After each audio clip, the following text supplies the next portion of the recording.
Administration कितना serious है आप इस बात से अंदाजा लगाइए कि डीएम सेंट्रल जिनके एरिया में ये पूरा इंस्टीट्यूट का इलाका आता है वो 4 दिन घटना के बाद यहाँ पर पहुंचते हैं और मौके का जायजा लेने पहुंचे। हमने यही सवाल किया कि आप इस पूरे क्षेत्र के प्रमुख हैं, आप डीएम हैं, लेकिन उसके बाद आप 4 दिन बाद आ रहे हैं तो कोई जवाब उनकी तरफ से नहीं। वो अपनी गाड़ी में बैठे और सीधा निकल गए। तस्वीरें मैं आपको दिखा दूं कि एडिशनल कमिश्नर एमसीडी के यहाँ पर पहुंचे हैं। वो छात्रों से बात करने की कोशिश कर रहे थे क्योंकि छात्र कल 3 बजे से एक तरीके से अनशन पर, भूख हड़ताल पर बैठे थे। हमने उनको भी कन्फ्रंट किया, उनसे पूछने की कोशिश की कि अब आप क्यों जाग रहे हैं। इंसिडेंट होने के बाद आप एमसीडी की गाड़ियां लेकर यहां पर आ जाते हैं, सफाई करने लगते हैं, लेकिन पहले कोई इंतजाम क्यों नहीं किए गए। आप जब हमने उनको कन्फ्रंट किया तो नजदीक का ये इंस्टीट्यूट है, इसके अंदर अब एडिशनल कमिश्नर अंदर चले गए हैं, वो भी सवालों के जवाब नहीं दे रहे थे। स्टूडेंट है, उनसे ही बात करेंगे। एडिशनल कमिश्नर एमसीडी आप लोगों के पास आए, बातचीत कर रहे थे, हम लगातार सवाल पूछ रहे हैं, कोई जवाब नहीं दे रहे। आप लोगों से क्या बात हुई है? उन लोगों ने हमारे पास आए हैं, बड़े कहने के बावजूद वो आए हैं हमारे पास। उसके बाद उन्होंने सारी डिमांड को बोला कि हम आप में से कुछ लोग आए, हम लोग बैठ के एक बार बात कर सकते हैं, आपकी जो भी डिमांड होगी उसको पूरी करने की कोशिश करेंगे। लेकिन अभी हमारा रिलैक्सेशन गया हुआ है अंदर, और जितने भी लोग हम लोग पिछले 18 घंटे से ज़्यादा हो गया हम लोग भूख हड़ताल पे बैठे हुए हैं। लगभग 3 बजे से, कल 3 बजे से बैठे हुए हैं। हमारा रिजर्वेशन गया हुआ अंदर बात करने के लिए। अब देखते हैं कि क्या होता है क्या नहीं होता है। सवाल नहीं किया कि 3 बच्चों की मौत के बाद ये एडमिनिस्ट्रेशन क्यों जाग रहा है? पहले एडिशनल कमिश्नर जी आए हुए हैं, उनको नाम भी नहीं पता है कि जिस छात्र की पटेल नगर में डेथ हुई थी, बिना डेथ हुए, बिना प्रोटेस्ट हुए, ये कुंभकर्ण की नींद में दिल्ली का प्रशासन सोया हुआ है। इनके कानों में जू नहीं रेंगता हुआ, एक ही आवाज इनको सुनाई पड़ती है, मल्टीपल ऑफ डेथ्स। जब मल्टीपल ऑफ डेथ्स होता है तभी इनके कानों में जू रेंगता है और हवाई बातें हम लोगों को बता रहे हैं, हवाई आश्वासन देने जा रहे हैं। डीएम तो आए थे, डीएम भी आए, भाग गए, डीएम साहब पास नहीं गए, 4 दिन बाद जागे हैं इंस्टीट्यूट। बिल्कुल नहीं है, कोई काम नहीं हो रहा है सर। एकदम मतलब पूरा करप्ट भरे पड़े हैं, एमसीडी पूरी करप्ट है सर। और साथ ही साथ कोचिंग इंस्टीट्यूट भी पूरा मतलब उनके साथ मिला हुआ है, और कोचिंग इंस्टीट्यूट ने ही ये हत्या कराई है, और अभी तक जो है किसी अथॉरिटी की तरफ से कोई आश्वासन हम लोग को नहीं मिला है सर। देखिए, हम लोगों ने जब सवाल करना शुरू किया एडिशनल कमिश्नर से कि आप लोग खुल के बात कीजिए ना, क्योंकि निगम ने एक रिपोर्ट दी। देखिए, रिपोर्ट दी दिल्ली सरकार को, निगम ने ये बताया कि गलती सिर्फ इंस्टीट्यूट की है। तो बच्चे जब प्रोटेस्ट कर रहे हैं तो उनके सवालों के जवाब क्यों नहीं दे रहे? आप देखेंगे ये पास का एक इंस्टीट्यूट है, इसके अंदर अब एडिशनल कमिश्नर अंदर मौजूद है। बोला ये जा रहा है कि कुछ बच्चों को अब अंदर बुलाया गया है, बंद कमरे में बातचीत जो है वो करने की बात की जा रही है। बंद कमरे में बातचीत हो पाएगी? आप लोगों को लगता है कि कोई समाधान निकलेगा? जी निकलेगा समाधान निकलेगा।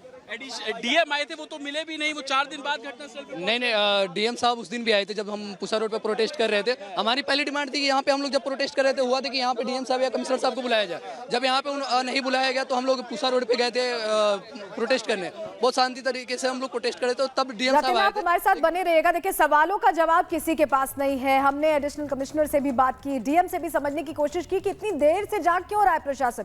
वैभव भी हमारे साथ जुड़े हुए हैं। वैभव, आतिशी अब कहती है कि बाकायदा कमेटी गठित की जाएगी, एमसीडी किसके अंदर आती है जो अभी तक कुछ नहीं किया गया?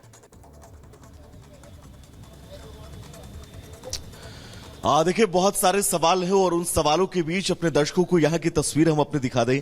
आप देखिएगा, ये राउस आईएएस के सामने जहां पर छात्र जो है वो प्रदर्शन कर रहे थे, फिलहाल वो इस वक्त यहां पर मौजूद नहीं है। बताया जा रहा है कि आगे एक इंस्टीट्यूट का कैंपस और है, जिस कैंपस में आगे रणनीति क्या हो और इन मांगों को लेकर क्या छात्र जो आंदोलनरत थे वो आश्वस्त हो चुके हैं, इसको लेकर कहीं ना कहीं से अभी भी जो है वो आशंकाएं बनी हुई हैं। कुछ यहां पर स्टूडेंट्स अभी भी जो है वो बैठे हुए, उनसे हम बातचीत भी करेंगे ताकि इस वक्त अब इनके मन में क्या चल रहा है ये समझा जा सके।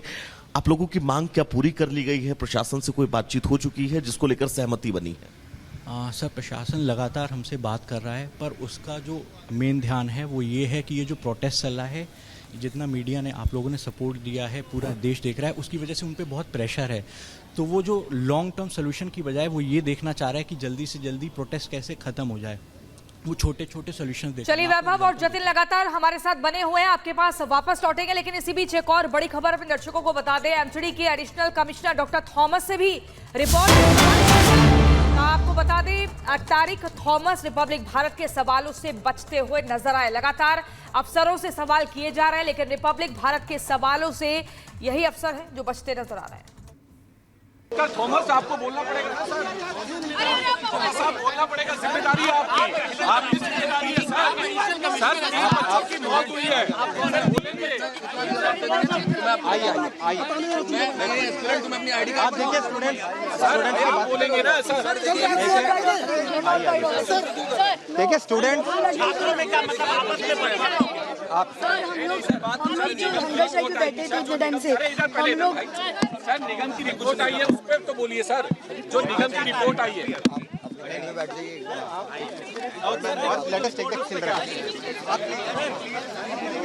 अच्छा सर पीछे सर 3 बच्चों की मौत हुई है सर, आपकी जवाब देंगे। 3 बच्चों की कोई बात नहीं वहाँ पे क्लोज करो। 3 बच्चे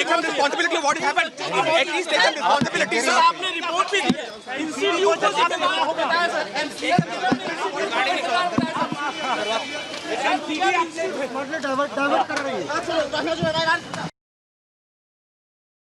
थॉमस आपको बोलना पड़ेगा ना सर, थॉमस साहब बोलना पड़ेगा, जिम्मेदारी है आपकी जिम्मेदारी है सर। 3 बच्चों की मौत हुई है।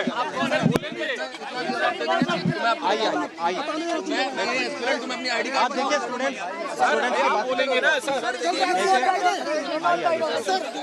देखिए स्टूडेंट तो देखिए किस तरीके से लगातार सवाल किए जा रहे थे लेकिन उससे बचते हुए नजर आए जतिन और वैभव हमारे साथ जुड़े हुए हैं, उनके पास जाना चाहेंगे। जतिन आपके पास आना चाहेंगे। हम देख रहे थे कि किस तरीके से थॉमस वहां पर मौजूद थे, उनसे सवाल किए जा रहे थे, पत्रकार लगातार सवाल कर रहे थे लेकिन कुछ भी नहीं बोला, एक शब्द भी नहीं बोला कि कैसे कार्रवाई की जा रही है। कम से कम ये तो बताते कि आगे क्या किया जा रहा है। आज बिल्कुल देखिए 2 मुख्य सवाल थे जो हम लगातार एडिशनल कमिश्नर से पूछ रहे थे। एक 3 बच्चों की मौत का जिम्मेदार कौन, और दूसरा जो निगम ने एक रिपोर्ट सौंपी है उस रिपोर्ट में इंस्टीट्यूट को कसूरवार ठहराया है।